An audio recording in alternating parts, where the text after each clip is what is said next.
जय हिंद defence aspirants, welcome back again. This is Divyanshu Pandey.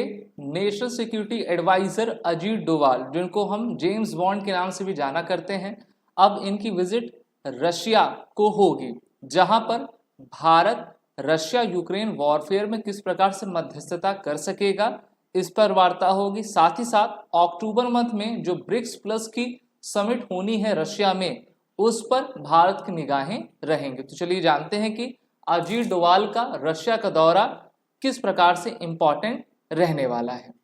जैसा कि हम सभी जानते हैं, ब्रिक्स प्लस एक ऐसा फोरम है जो कि मेनली इकोनॉमिक डेवलपमेंट पर उसका कार्य आधारित रहा करता है। और इस बार नेशनल सिक्योरिटी एडवाइजर 10 सितंबर से लेकर 11 सितंबर यानी कि 2 डे के विजिट पर रशिया की कैपिटल मॉस्को में जाने वाले हैं, जहां पर वो रशिया के प्रेसिडेंट व्लादिमीर पुतिन के साथ मुलाकात करेंगे और रशिया यूक्रेन के वॉर में किस प्रकार से भारत अपनी भूमिका निभा सकेगा, इस पर भी ये चर्चा जरूर करेंगे।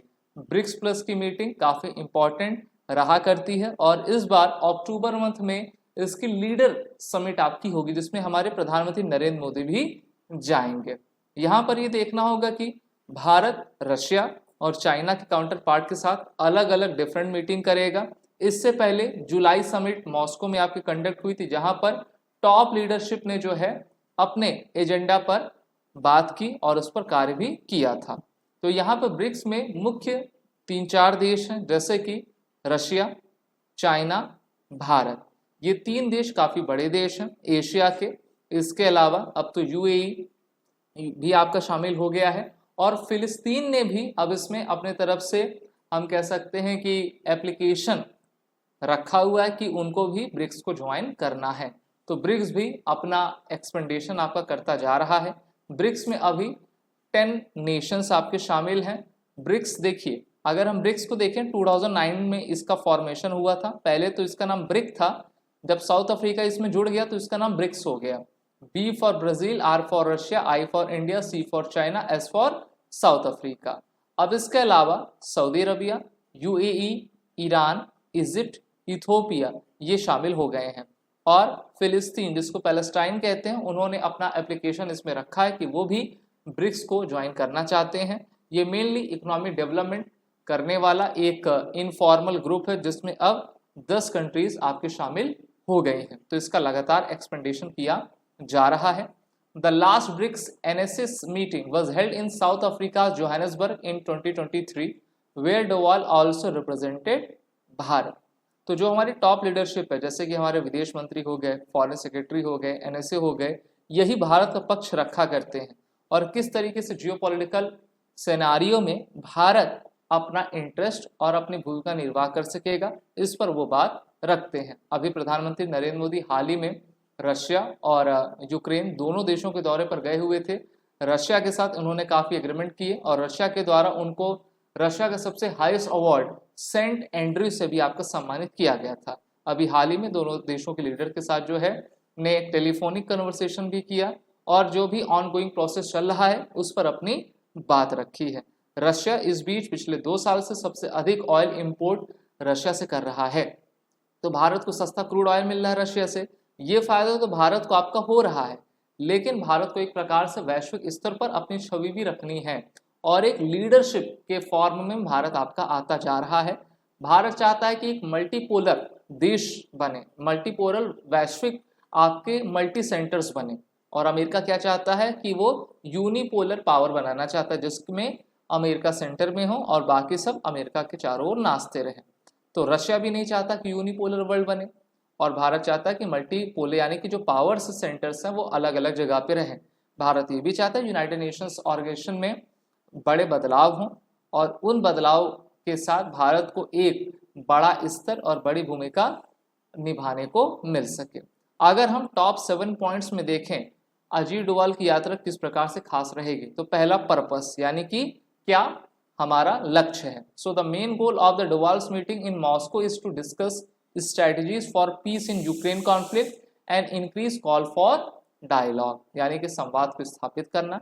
बैकग्राउंड क्या रहा है, तो मोदी जी की 2 ट्रिप जो कि जुलाई और अगस्त में रशिया यूक्रेन की उन्होंने की थी और उन्होंने ये कहा था कि हम पूरी कोशिश करेंगे अपनी तरफ से किस तरीके से इस युद्ध को हम रोक सकते हैं। साथ ही साथ अभी हाल ही में येस्टरडे को इटली की प्राइम मिनिस्टर जॉर्जिया मेलोनी ने कहा कि India could play a major role in resolving Russia Ukraine conflict. तो ये भी काफ़ी बड़ा स्टेटमेंट इटली के द्वारा आपका आया है और भारत काफ़ी सक्रिय भूमिका इसमें निभा रहा है। अपकमिंग विजिट्स जो प्राइम मिनिस्टर मोदी की रहने वाली है वो रशिया के कजान में रहेगी, क्योंकि वहाँ पर इस ब्रिक्स के समिट को आपका ऑर्गेनाइज किया जाएगा। The summit will bring together top leaders from BRICS nation. तो इसमें आपके टोटल 10 कंट्रीज के हेड्स आपके शामिल होंगे और उनका उद्देश्य यही रहेगा कि इस युद्ध को जल्द से जल्द रोका जा सके। डिस्कशंस क्या होने वाले हैं? तो सबसे पहला तो भारत रशिया से, चाइना से अलग अलग भी वार्ता करेगा। हम चाइना से अपनी वार्ता करेंगे कि हम किस प्रकार से अपने बॉर्डर डिस्प्यूट को कर सकें और जो डिसएंगेजमेंट का प्रोसेस आगे ले जा पाएं। चाइना के साथ हमारी बात ये भी रहेगी कि हम किस प्रकार से मिलकर चाइना के साथ और ब्राज़ील के साथ मिलकर इस आपके निगोशिएशन को कंडक्ट करवा पाएंगे। यूक्रेन का पर्सपेक्टिव क्या है? So Ukrainian president Zelensky express a desire for India to actively support Ukraine rather than merely balancing relation with the Moscow and Kyiv. Zelensky has called India to play a more decisive role in the conflict. तो देखिए ये तभी हो सकता है कि जब Ukraine भी अपने तरफ से सक्रिय भूमिका निभाए। यूक्रेन ने अपने कंधे पर अमेरिका और यूरोप की बंदूक को रखने दिया है और जब तक ये दोनों देश आपके रहेंगे तब तक ये युद्ध रिसॉल्व नहीं होगा, चाहे भारत कितनी भी कोशिश कर ले। यहाँ पर पुतिन के द्वारा तो कहा ही गया है कि 3 देश इसमें साथ आ सकते हैं और पुतिन को भरोसा है भारत पर, ब्राज़ील पर और चाइना पर, क्योंकि यही पोटेंशियल इंटरमीडियरीज हो सकते हैं इस पीस प्रोसेस को आगे ले जा पाने में। इंडिया का पोजीशन क्या है? तो भारत का पोजीशन यही है कि हम संवाद के माध्यम से और कूटनीति के माध्यम से किसी भी युद्ध का समाधान आपका कर सकें और भारत का कमिटमेंट यही है कि हम पीसफुल रेजोल्यूशन एफर्ट को आगे बढ़ा पाए। तो इस बार एनएसए अजीत डोभाल और इसके नेक्स्ट मंथ मोदी जी का दौरा काफ़ी इंपॉर्टेंट रहेगा ब्रिक्स प्लस 2024 के समिट के लिए। आगे के विश्लेषण के लिए आप हमसे जुड़े रहें। वीडियो अच्छी लगी तो इसको लाइक शेयर जरूर करें। These are the courses run with SSB crack exam bundle series सभी कोर्सेज के अवेलेबल हैं।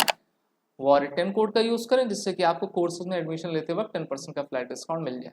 जय हिंद। अगर आप एक डिफेंस एस्पिरेंट हैं और SSB interview, NDA, CDS, AFCAT जैसे एग्जाम्स के लिए प्रिपेयर कर रहे हैं तो आप एसएसबी क्रैक एग्जाम्स के कोर्स को चेक करना ना भूलें। आप हमारी लर्निंग एप्लीकेशन को गूगल प्ले स्टोर से भी डाउनलोड कर सकते हैं।